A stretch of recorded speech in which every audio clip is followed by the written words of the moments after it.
I call upon Dr. Tony Crook of the School of Philosophical, Anthropological and Film Studies. Vice-Chancellor, it is my privilege to present for the degree of Doctor of Letters, honoris causa, His Highness Tuiatua, Tupua, Tamasese, Taisi, Efi.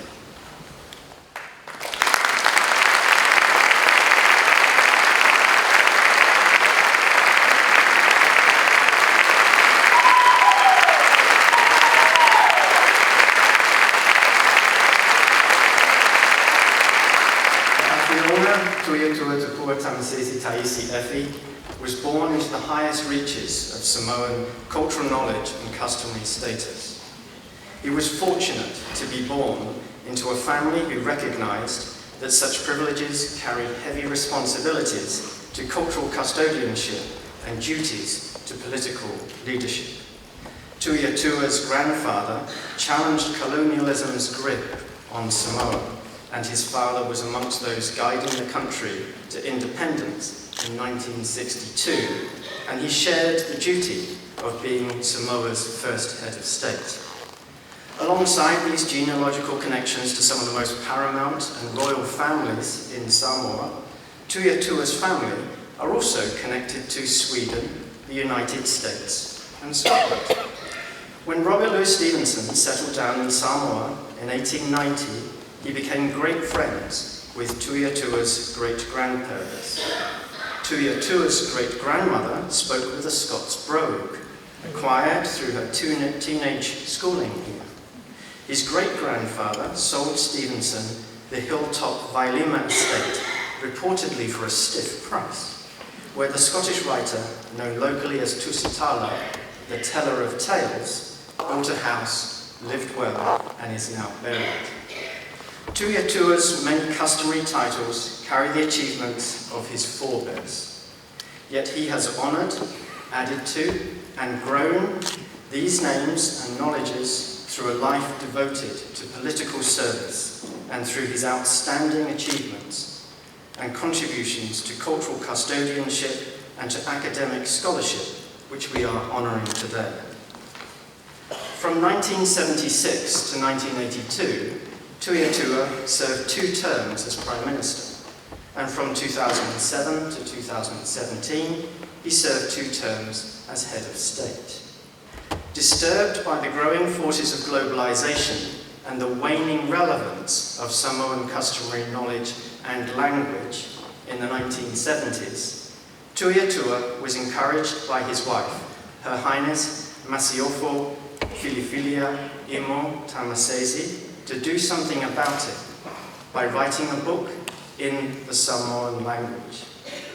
Tuiatua has subsequently written several more books, dozens of scholarly articles and keynote addresses, bringing Samoan customary knowledge to international audiences. His topics have covered climate change, Pacific leadership, fragrance, cultural taboos, political discourse, traditional navigation, and bioethics. His Highness is highly respected as one of the foremost experts on Samoan language, culture, and philosophy. He is renowned across the Pacific region as a leading voice on finding Pacific ways to decolonize the thinking behind the social, economic, and environmental effects of a globalizing world. In the 1980s, in the late 1980s, Tuiatua was part of the South Commission, whose report, The Challenge to the South, sought to upgrade the international community by treating developing countries as equals. In 2005, Tuiatua served as the Oceania representative to the Pontifical Interreligious Dialogue Commission, and he wrote, "Harmony in the Samoan indigenous religion finds equivalence and balance in all living things. To respect nature is to respect man. To respect one's fellow men is to respect oneself. Respecting the soul is to respect the body and mind. Respecting life is to respect death." These scholarly interventions develop a method of using the Samoan indigenous reference to engage contemporary issues. In doing so, Tui Atua avoids both reverential adherence to and also unthinking abandonment of Samoan heritage, aiming to find new ways of living in harmony in our ever-changing world. Tui Atua's scholarship has been recognised through academic fellowships in several universities in New Zealand and Australia, and has been prominent through international keynote addresses, including those at the East-West Centre in Hawaii and the University of the South Pacific in Fiji. Tui Atua served as Chancellor to the University of the South Pacific from 2008 to 9, and was Chancellor to the National University of Samoa from 2008 to 2013. Tui Atua's method of the Samoan Indigenous reference creates space for calling out vitally important and detrimental globalized conventions that are otherwise difficult to speak about. This method and body of work clearly holds relevance and influence beyond Samoa. Ahead of the UN Climate Summit in Copenhagen in 2009, Tui Atua used Samoan Indigenous references to the way fishermen address and bestow honour on a shoal of mackerel who reciprocate by respectfully giving themselves in return, to challenge the arrogance and greed of humanity separating itself from and then dominating all other forms of life.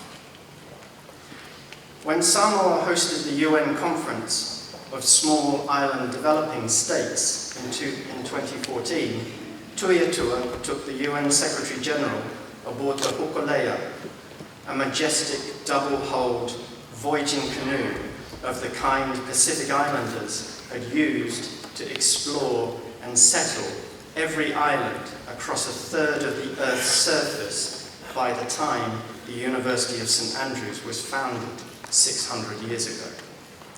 Ban Ki-moon caught the spirit of Samoan Indigenous reference in declaring that we are all in the same canoe, sailing aboard the Earth on a journey through the stars. In 2015, in the lead up to the UN Climate Summit in Paris, Tui Atua paired his view of climate change from the perspective of fish with a speech to the European Union in Brussels, pointing to a Samoan Indigenous reference in the refusal of two starlings to break from their enjoyable coupling, despite being knocked off their conjugal branch. The example warned the international community to maintain its dialogue despite the difficulties. In fact, it was Pacific leadership which catalyzed the coalition of high ambition that reached the Paris Climate Agreement. Tui Atua's insistence that getting into the global conversation to protect the most beautiful things in life needs the backup of great scholarship is a lesson all of us are celebrating here today. Vice-Chancellor, in recognition of his major contribution to cultural custodianship and academic scholarship, I invite you to confer the degree of Doctor of Letters, honoris causa, on His Highness Tui Atua Tupua Tamasese Taisi Efi.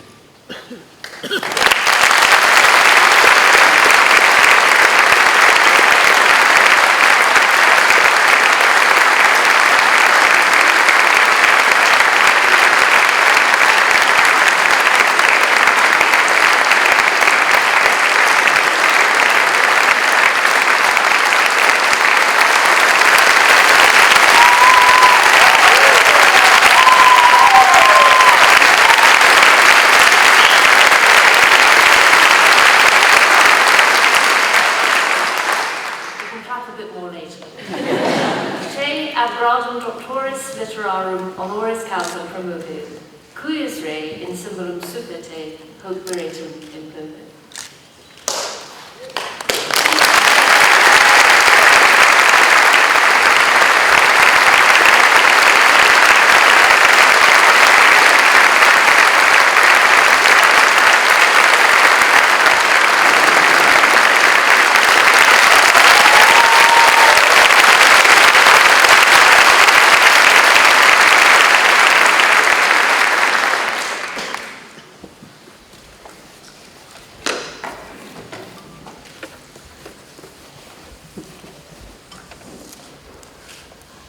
Madam Vice Chancellor and Principal, ladies and gentlemen, it is a great honor to receive this award, but in truth the honor belongs to my forebears. It is they who had gathered and passed on to successive generations like mine the history, culture, customs and usage, which is now ours. The most significant challenge for indigenous people all over the globe is how to keep our indigenous knowledges alive and thriving alongside the best in the world. When our theologies and philosophies are taken seriously by the top universities in the world, there is much to celebrate and be grateful for. It is therefore a high honor for me to have the work of my forebears recognized by this very esteemed university. On behalf of my forebears and my family, I want to thank the University of St. Andrews for this special recognition. I thank in particular Madam Vice Chancellor and Principal, Professor Sally Webster and the Center for Pacific Studies for their warm support and sponsorship. I also acknowledge the loving support of my wife and my family and friends, not only those who have traveled from far away, but also those at home who are here with us in spirit. Thank you.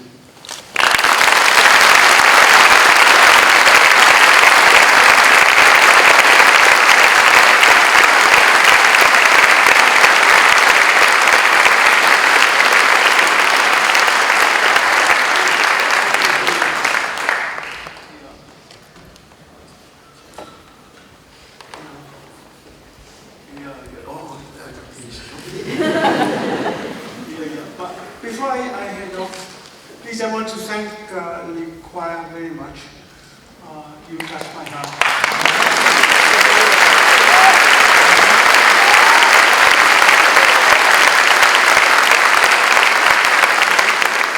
You know, when I wrote the thank yous to people, I'm hesitant, as I said last night, because, you know, I've been raised in English schools, and the word love is not something that you say around loosely. But in my language, it's quite common to say alufa'anga, which means, you know, I send you my love, and I send it without apologies, but with great gratitude for the recognition that you're given, not only by the beautiful reception for me and my party and my family, but also for the singing that recognizes, you know, our country, our common values, but also the people who compose those songs. There was a beautiful rapport between you and these people, and that led me to the university, and maybe that led as well in a very specific way to tonight. Thank you very much.